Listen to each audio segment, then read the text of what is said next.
ஒரு அப்பா தன்னோட 7 வயசு பையனை ஒரு படத்துக்கு கூட்டிகிட்டு போகிறாரு. படம் பார்த்து முடித்ததும் அந்த பையன் நானும் இதே மாதிரி கண்டிப்பாக ஒரு படம் எடுப்பேன்னு சொல்கிறான்.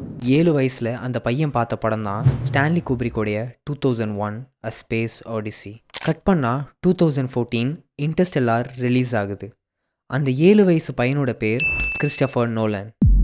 2019 தான் நாசா பிளாக் ஹோலோடைய பிக்சரை அஃபிஷியலாக ரிலீஸ் பண்ணுறாங்க. ஆனால் 2014லேயே இன்டர்ஸ்டெல்லாரில் பிளாக் ஹோலில் தொடங்கி டைம் டைலேஷன் வரையும் சொல்லியிருப்பாரு கிறிஸ்டோஃபர் நோலன். அது எப்படி? How they did it. Christopher Nolan இன்டர்ஸ்டெல்லாருக்காக நிறைய சயின்டிஸ்ட் அண்ட் புக்ஸை ரெஃபர் பண்ணியிருக்காரு. குறிப்பாக பிளாக் ஹோலுடைய டைமென்ஷனுக்காக மட்டும் 100 கணக்கில் புக்ஸை ரெஃபர் பண்ணியிருக்காரு. அந்த புக்ஸை தான் நாம் படத்தில் மர்ஃபியோட ஷோகேஸில் பார்க்கலாம். இன்டர்ஸ்டெல்லாருடைய சினிமாட்டோகிராஃபர் ஹொயத் வான் ஹொயத்தமா சொல்கிறது என்னென்னா, நோலன் என்கிட்ட எது கேட்டாலுமே ரொம்பவும் ப்ரிசைஸாக டிசைனாக கேட்பார். டாக்கிங் சீனில் ஸ்பின்னிங் ஸ்டேஷன் ஆகட்டும், ஸ்பேஸ் கிராஃப்ட் ஆகட்டும், குறிப்பாக லைட்டிங் ஆகட்டும், எல்லாம் ரியலிஸ்டிக்காக பண்ணது.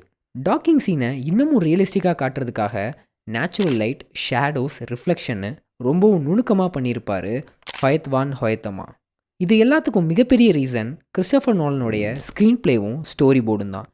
கிறிஸ்டோஃபர் நோலனோட official screenplay and storyboard first time தமிழில் அவைலபிளாக இருக்குது நம்ம பியூர் சினிமாவில். For more updates follow Pure cinema.